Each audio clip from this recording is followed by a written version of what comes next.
Все самые известные древние сооружения Узбекистана были построены персами, то есть таджиками.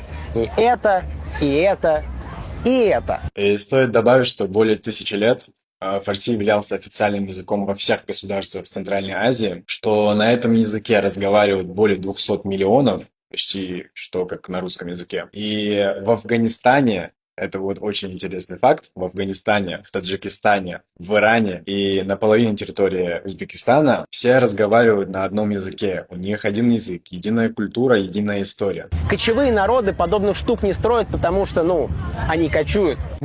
Я не знаю, насколько вы разбираетесь в архитектуре, но здание сложно перевозить с собой.